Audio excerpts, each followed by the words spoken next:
به این فکر کن که قرار الان رزومت رو بسازی و میتونی لینک پروژه واقعی در واقع لایو پروژکت خودت رو در داخل رزومت قرار بدی. اونم لینک یک پروژه هوش مصنوعی. و اگه یه رکروتر بهت زنگ بزنه بگی که میتونم الان لینک وبسایت یا اون پروژه‌ای رو که ساختم در اختیارت قرار بدم که چکش کنی. این برگ برنده تو خواهد بود. امروز میخوایم با هم این رو بسازیم. اونم در کمتر از 15 دقیقه. من ایمان بادرو هستم و هر هفته در کانال یوتیوبم ویدیوهای جدید از آموزش‌های AI، ماشین لرنینگ و پایتون قرار میدم. پس اگر میخوای این ویدیوها رو در اختیار داشته باشی، کانال منو سابسکرایب کن، لایک کن و زنگوله رو روشن کن که از ویدیوهای جدید سریعتر از همه مطلع بشی. در ویدیو قبل من در رابطه با سنتیمنت آنالیسیس صحبت کردم. حالا اون رو می‌خوایم به صورت یک لایو سرویس قرار بدیم. برای انجام این کار ابتداً باید یک دایرکتوری بسازیم برای این پروژه‌ای که می‌خوایم انجام بدیم که بریم با هم مراحل رو یک به یک انجام بدیم. من برای اینکه بتونم پروژه‌ام رو به صورت خیلی واقعی و نزدیک به پروژه‌های واقعی پیاده‌سازی کنم، می‌خوام یک فولدر برای این پروژه ایجاد کنم و همه کارهام در داخل اون فولدر انجام بدم. برای این کار میام اینجا CMD رو باز میکنم و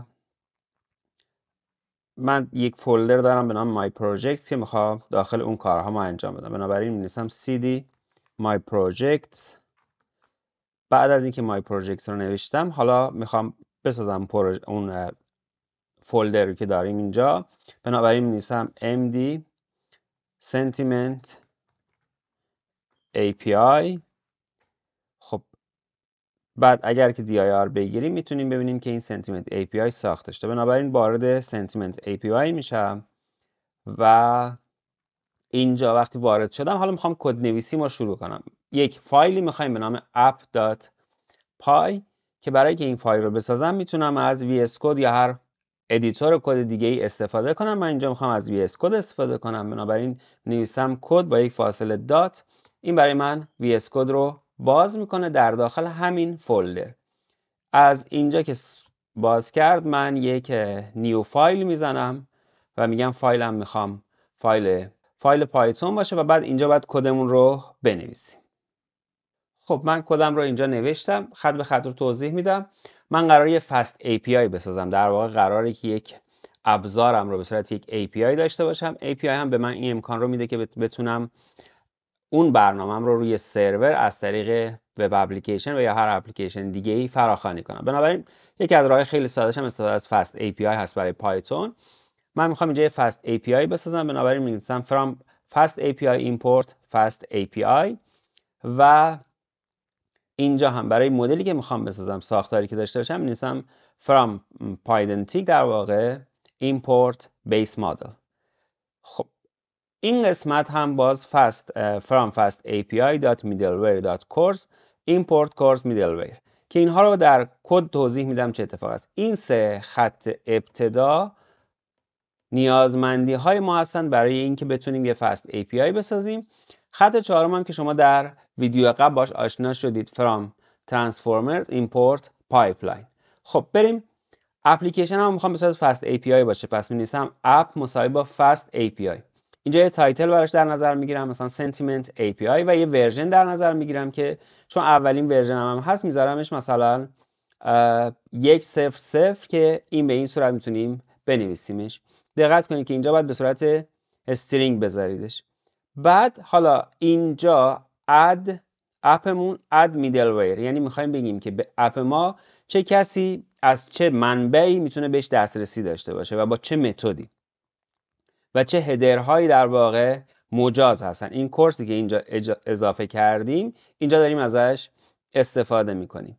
اینجا میگیم کورس میدلویر الو اوریجین، در واقع میگیم استار یعنی همه چیز. خب این از لحاظ امنیتی خیلی خوب نیست، ولی برای اینکه ما در حال حاضر درگیر جزئیات نشیم و کارمون رو بتونیم سریعتر پیش ببریم میتونه ایده بدی نباشه. بنابراین فعلا در این حالت نگهش دارید. من در ویدیو بعد که روی این بحث خواهم کرد و امنیتش رو افزایش خواهم داد توضیحات بیشتری میدم. بنابراین اینجا الو اوریجین استار، الو متد، همه متد هایی که میتونیم داشته باشیم رو اینجا هم استار و هدرز هم استار، یعنی خب خیلی باز هست و به همه صورت میتونن در واقع با این کار کنن. میگم امنیتا شاید خیلی خوب نباشه، ولی خب برای سادگی فعلا این رو نگه میداریم.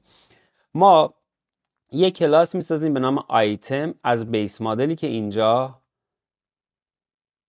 ایمپورت کرده بودیم، چون اون چیزی که قراره که ما ارسال کنیم، چه چیزی قرار ارسال کنیم؟ قرار یک متن، یک نوشته ارسال کنیم. ساختارمون تکست هست، پس بنابراین str text دو نقطه str.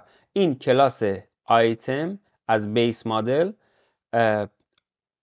وراثت میبره و بعد تکست هم دو نقطه str.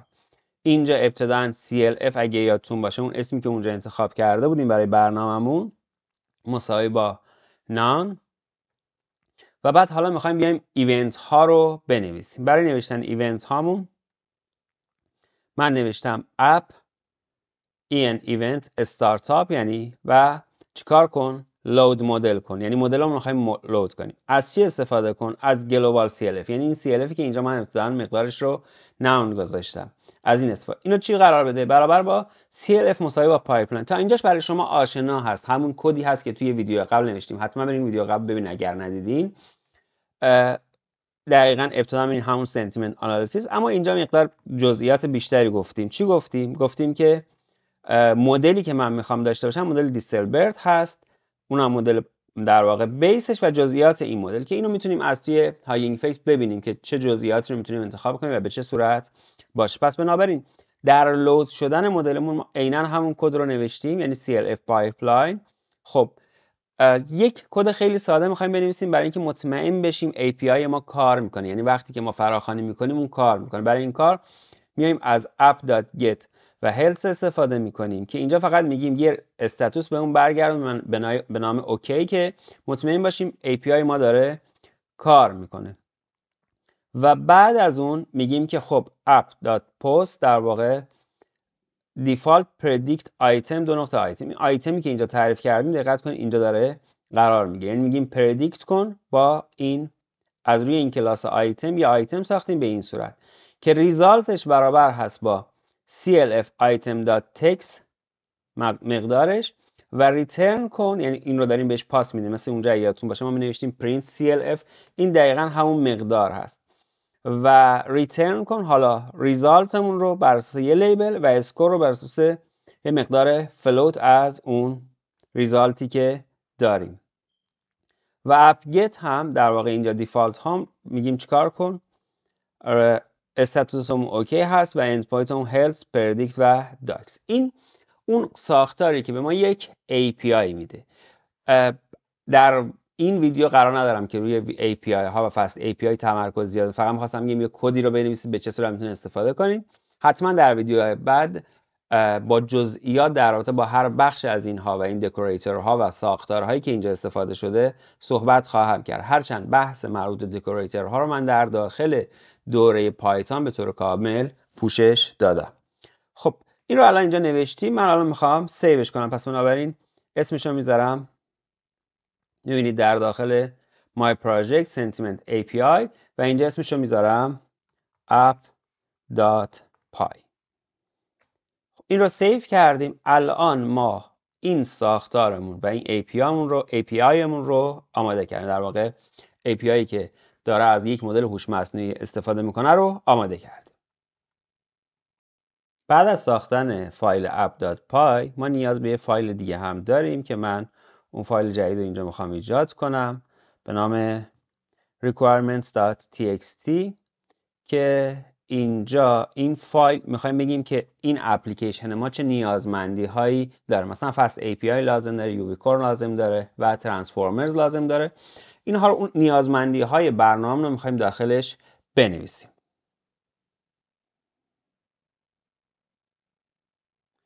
خب من این نیازمندی ها رو نوشتم. فست API، چه فست API چه ورژنی رو میخوایم، یوبیکورن برای اینکه بتونیم مدلمون رو تست کنیم، ترانسفورمرز چه ترانسفورمرز، و اینجا هم تورچ ایندکس URL. این باعث میشه که وقتی میخوایم در واقع میاد و برنامه ما نصب میشه و محیط رو ما با استفاده از این فایل محیط پروژهمون رو داریم آماده میکنیم و وقتی می‌نویسیم تورچ به این صورت داریم بهش توضیح میدیم که از این مسیر میره و فقط برای سی پی یو برمی‌داره. اگر من فقط بنویسم تورچ که قرارش پای تورچ رو برای من نصب کنه، یک حجم زیادی از اطلاعات برای پیاده‌سازی روی جی پی یو برمی‌داره که یک فایل مثلا 5 تا 10 گیگی رو به شما میده. اما وقتی به این صورت می‌نویسم حجم این میاد به زیر 1 گیگابایت که برای پروژه های ساده کاملا قابل قبول هست و سرعت اجرای برنامه شما و سرعت لود و حجم فایل داکری هم که در آینده خواهیم ساخت برای ما کوچکتر میکنه. خب این فایل رو هم انجام دادیم و بعد سیوش کنیم. این فایل رو هم سیو کردیم. الان دیگه ما آماده ایم که بریم به صورت لوکال API مون رو تست کنیم.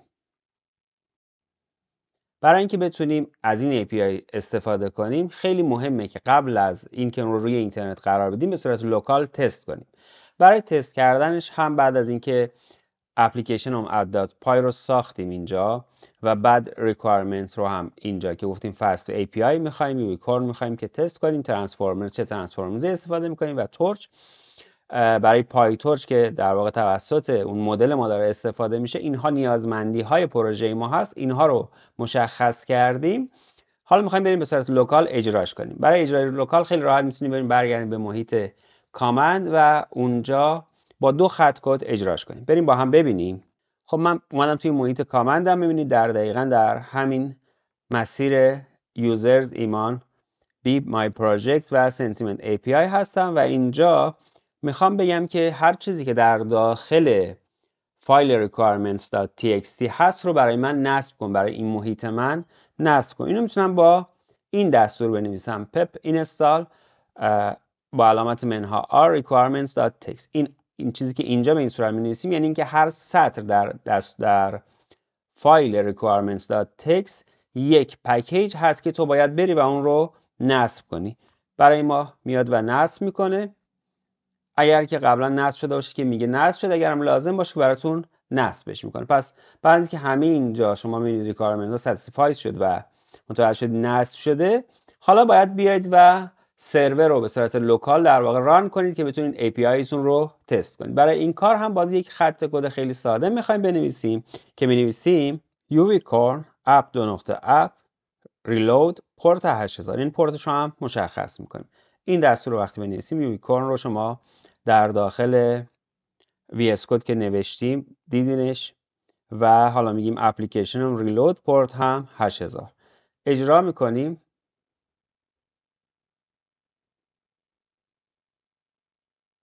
خب چند لحظه صبر میکنیم تا اجرا بشه. الان اینجا به این پیغام داد اپلیکیشن استارتاپ کامپلیت.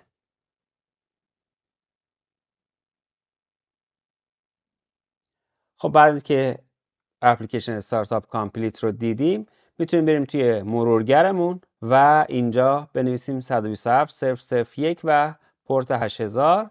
میبینید که برای من میاره استاتوس اوکی، اند پوینت، هلز، پردیکت و داکس که من اگر بیام اینجا و به این صورت وارد بخش داکس بشم میبینید که همه اون ابزارهایی رو که اونجا فراهم کرده بودیم، این اسم برنامه هم سنتیمنت API و get که میتونم اینجا اجراش کنم. میبینید که get رو که اجرا کردیم برای تست به هم اوکی رو داد، ریسپانس بادی اوکی و حالا میتونیم بیایم قسمت پردیکت که اون برنامه ماست. من پست رو بزنم اینجا برای من باز میکنه.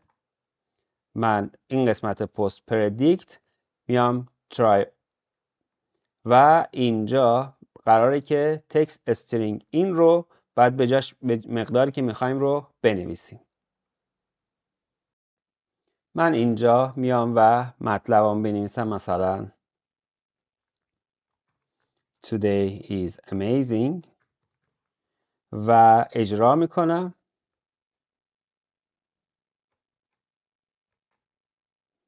میبینید که در این قسمت به من میگه ریسپانس بادی یعنی اطلاعات رو فرستاد، اکسپت شد و بعد در اینجا هم تکست Today is amazing میگه که پازیتیو و با این اسکور. این دقیقا مقادیر رو هم ما داریم اینجا میبینیم. I don't like ice cream و اجرا کنیم.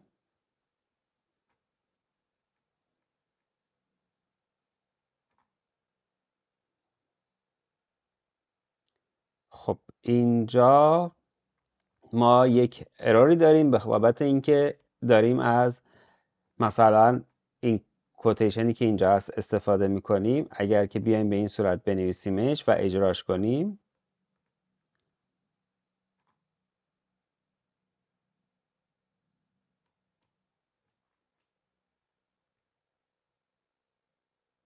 این بار میبینید که اجرا شد و به من میگه که این جمله‌ای که نوشته شده در واقع نگاتیو هست و برای من به صورت نگاتیو برش میگردونه. این بخش اول لایو کردن یک پروژه و ساخت فست API بود. در ویدیو بعد اون رو به صورت زنده روی اینترنت قرار خواهم داد. اگه دوست دارید که ادامه این ویدیو رو از دست ندید و بتونید نحوه لایو کردن این رو هم ببینید، کانال رو سابسکرایب کنید و یک کامنت بذارید که من در هفته آینده ویدیو اون رو براتون آپلود کنم. ممنون از همراهیتون.